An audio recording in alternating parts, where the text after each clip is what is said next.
Good morning. Today Monday 19 October 2015. Paper highlights read by Christina Arulselvam. You are listening to AthavanNews.com. First, let's look at the paper highlights from today's newspaper Daily Mirror. SL to consider visit by Chinese naval vessel. Government would consider allowing Chinese naval ships to visit again, but no request has been forthcoming yet, the Sri Lankan Defence Secretary told Reuters on Sunday. Visiting Beijing in February, Sri Lanka's foreign minister said future visits by Chinese submarines were unlikely, but Defence Secretary Karunasena Hettiarachchi, who only took up his post last month, told Reuters in Beijing he would give serious thought to new requests from China for naval ships to call, even if there are no plans currently. Another news highlight from Daily Mirror: landslide warning in 8 districts. The National Building Research Organization warned of landslide in 8 districts if rain continues in the coming days. Accordingly, people residing in the district of Hambantota, Badulla, Nuwara Eliya, Kagal, Kandy, Kalutara, Ratnapura and Matara district were requested to be alert for landslides. Another news highlight from Daily Mirror: arm of the law loses ear. In a serious turn of event, an alleged of 6 offenders whom the police had tried to arrest biting off Police Sergeant ear and managed to flee the scenes of Tirukkovil yesterday evening. The team of officers for the Tirukkovil police station had gone to the abandoned house in Kanchankuda following tip-off that the group of wanted prisoners who were evading courts were hiding there. Another news highlight from Daily Mirror: the headline says pre-Vijaya era graves found. Several more graves were found in the ancient cemetery at Ibbankatwa in Dambulla that would run as far back as the pre-Vijaya era. The Central Cultural Fund and the Postgraduate Institutes of Archaeology relevant. Senior lecturer of Postgraduate Institute, Ranjit Bandara, said it was of significance that the history of the graves would run as far back as the pre-Vijaya era. He said clay pots and the small vessels were among the findings that continued in the articles used by the dead. Another news highlight from Daily Mirror: the headline says national list name should be in order of selection. EU observers.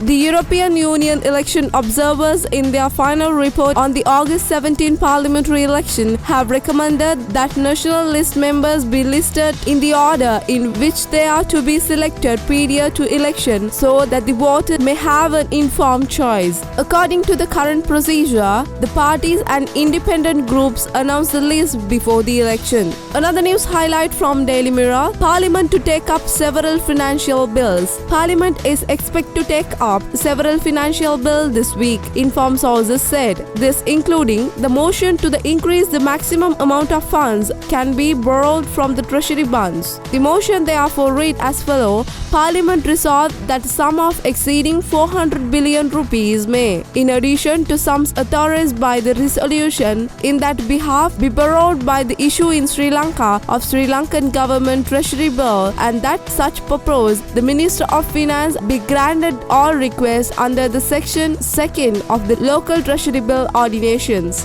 Another news highlight from Daily Mirror: soaring Paddy at Mattala. Transporting Minister wants re-preparation from PMB. Transport Minister Nimal Siripala Silva said yesterday he would seek restitution for the damage caused to the Mattala Rajapaksa International Airport due to paddy being stored within airport premises from the Paddy Marketing Board soon.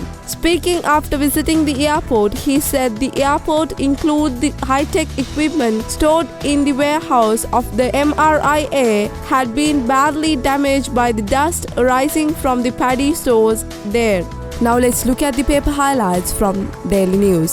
Adivasi youth joins Navy.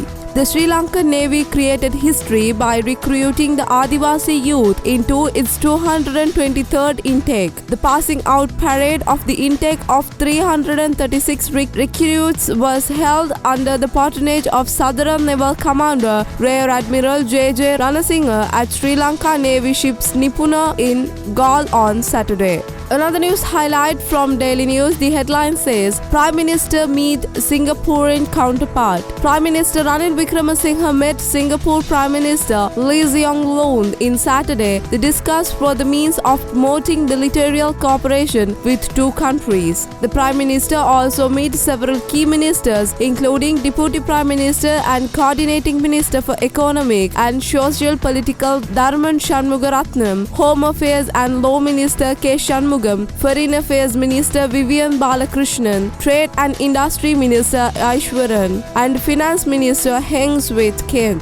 Another news highlight from Daily News, prisoner denied under PTA President promised solution before November 7th. President Maithripala Sirisena has promised to come up with the solution to the problems of prisoners detained under the Prevention of Terrorism Act before November 7th, National Dialogue Minister Mano Ganesan said. Another news highlight from Daily News, mapping distance from resident to school. Notice issued on principals, others.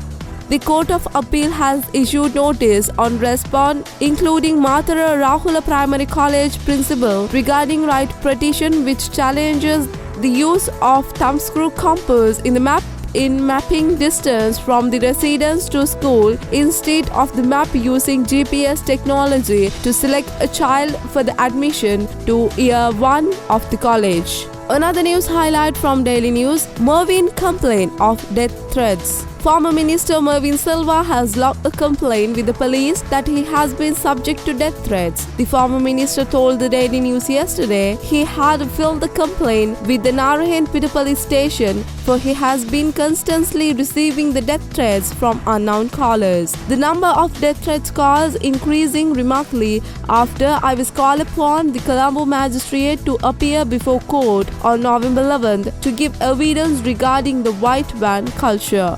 Another news highlight from Daily News, the headline says, Government aim comprehensive relief package for all.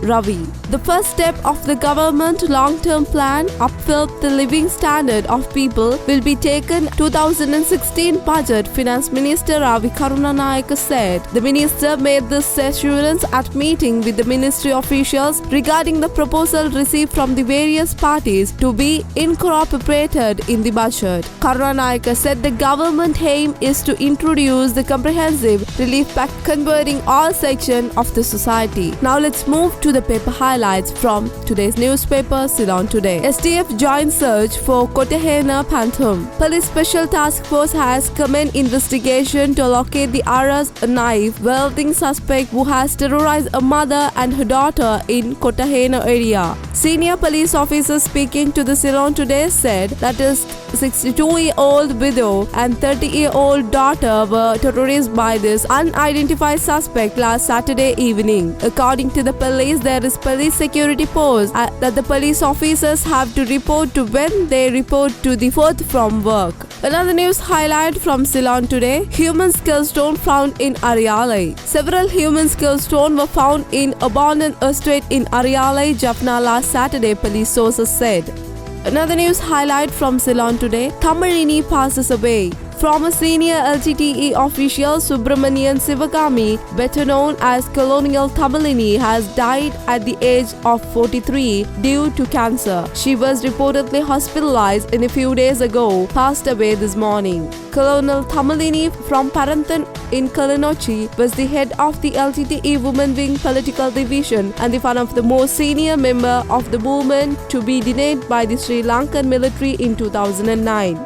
She was held in Valikanda prison for 3 years before being moved to Poonthottam Rehabilitation Camp. She was released to her family in June 2013. Another news highlight from Ceylon Today, the headline says, Mother and son sentenced to death for murder.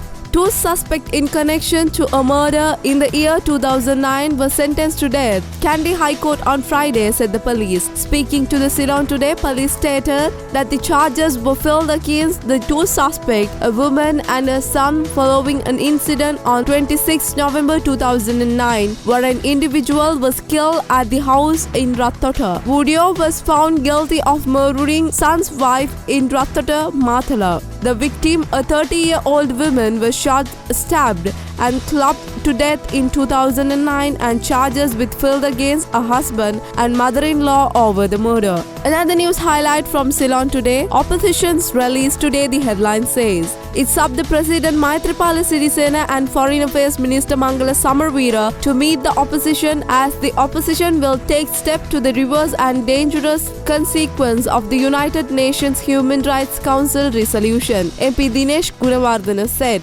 The joint opposition will have rally at the Viharamadevi Amphitheatre at 3 p.m. today, the former MP DEW Gunasekura said. Another news highlight from Ceylon today. TUs and lawyers criticize commissions. Trade union leaders and attorney request government to declare all details about nomination to independent commission, including those of proposals, and for 7 days to be given to the public and scrutinize the detail before the appointment of commissions. We brought you the paper highlights from today's newspaper. We will bring you more news to you tomorrow.